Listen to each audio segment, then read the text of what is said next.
নমস্কাৰ ছাত্ৰ ছাত্ৰীসকল, আমি ইতিমধ্যে কোণ কেনেকৈ জোখে আমি শিকিছোঁ আৰু আমি কোণ ৰেখাৰ সহায়ত জোখিব শিকিছোঁ, ৰেখাই কটাকটি কৰাৰ সহায়ত। যোৱা ক্লাছত আমি এনেদৰে কোণ আঁকিছিলোঁ হয়নে? এনেকৈ আমি এডাল ৰেখা অংকন কৰিছিলোঁ। তাৰপিছত আমি যিকোনো ধৰা হ'ল আমি 160 ডিগ্ৰী এটা কোণ অংকন কৰিব লাগে। আমি এনেকৈ মাজত এটা বিন্দু ধৰি লৈছিলোঁ, কাৰণ ৰেখা হয়।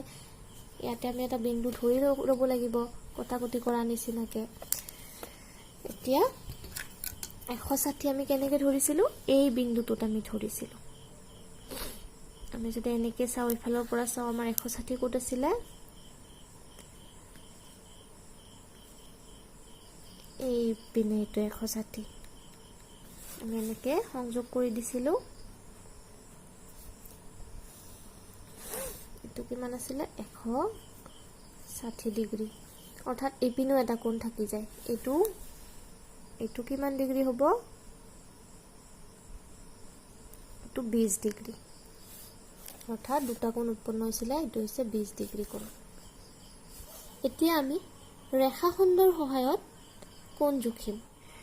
30 ডিগ্ৰী জোখৰ এটা কোণ অংকন কৰা, 60 ডিগ্ৰী জোখৰ এটা কোণ অংকন কৰা আৰু 180 ডিগ্ৰী জোখৰ এটা কোণ অংকন কৰা। আমি এতিয়া ৰেখাখণ্ড অৰ্থাৎ কি আছিলে?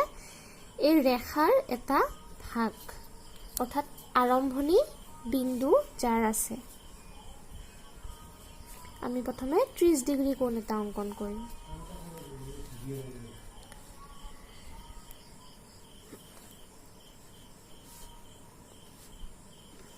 আমি এনেকৈ এডাল ৰেখাখণ্ড অংকন কৰিলোঁ।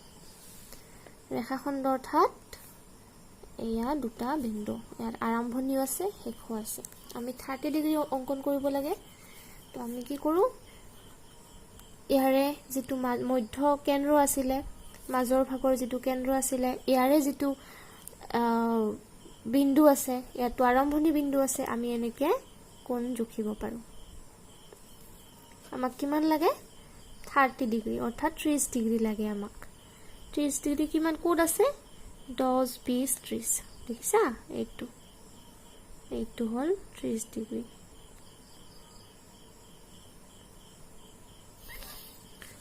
এতিয়া আমি এইটো যদি আমি নামাকৰণ কৰোঁ, ক, খ আৰু এইটো গ, আমি এইটো এইবাৰ কি কৰিব লাগিব? সংযোগ কৰিব লাগিব।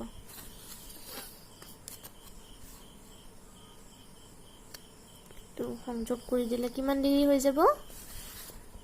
কিমান ডিগ্ৰী কোণ পাম আমি? 30 ডিগ্ৰী কোণ পাম। হ'ল। আমি মাত্ৰ ৰেখাখণ্ডৰ সহায়ত আমি এটা কোণেই পাব সক্ষম হ'লোঁ। কিন্তু আমি আগতে কি আঁকিছিলোঁ? ৰেখাৰ সহায়ত, আৰু এনেকৈ কটাকটি কৰা হৈছিলে। আমি এইফালৰ কোণটোও জুখিছিলোঁ, ইফালৰ কোণটোও জুখিব পাৰিছিলোঁ, এইফালৰ কোণটোও জুখিব পাৰিছিলোঁ, অৰ্থাৎ 4টা কোণে জুখিব পাৰিছিলোঁ। কিন্তু আমাক যদি এনেকৈ নিৰ্ধাৰিত দিয়ে, তেতিয়াহ'লে আমি এনেকৈ ৰেখাখণ্ডৰ সহায়তো কোণ অংকন কৰিব পাৰোঁ। এতিয়া দ্বিতীয়টো আঁকিম। দ্বিতীয়টো 60 ডিগ্ৰী লাগে কৈছে আমাক। এনেকৈ এডাল ৰেখাখণ্ড অংকন কৰিলোঁ। ইয়াতে আমি নামাকৰণ কৰিলোঁ, একেই নাম কৰিলোঁ, ধৰা ক, খ। আমাক কিমান লাগে? 60 ডিগ্ৰী লাগে। ইয়াৰে মাজৰ বিন্দুটো একলগ কৰিলোঁ, ৰেখাখণ্ডটো একলগ কৰিলোঁ। আমাক লাগে কিমান? 60 ডিগ্ৰী। ইয়াতে 60টো ক'ত আছে? এইটো এটা 60 আছে। হ'ল। এতিয়া আমি এইটো সংযোগ কৰিব লাগে। অৰ্থাৎ আমাৰ এইটো কিমান ডিগ্ৰী কোণ পালোঁ? 60 ডিগ্ৰী কোণ পাইছোঁ। এতিয়া আমি এটা 180 ডিগ্ৰী কোণ অংকন কৰিব লাগে। আগৰ নিচিনাকৈ আমি এডাল ৰেখাখণ্ড আঁকিব লাগিব প্ৰথমে। এডাল ৰেখাখণ্ড অংকন কৰিলোঁ। ইয়াৰ নাম দিলোঁ ক, খ। হ'ল। এতিয়া কোণমান যন্ত্ৰৰ সহায়ত ইয়াৰে ৰেখাখণ্ড আৰু বিন্দুটো একলগ কৰিলোঁ। 180 ক'ত আছে? এইফালৰ পৰা একদম এইপিনে। অৰ্থাৎ পোন হৈ গৈছে আমাৰ 180 ডিগ্ৰীটো।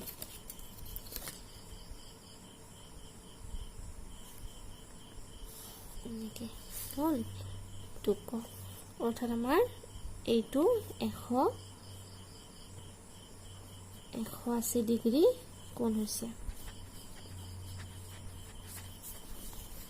বুজি পাইছা? আমি এনেকৈ এটা এটা কোণ অংকন কৰিব পাৰোঁ।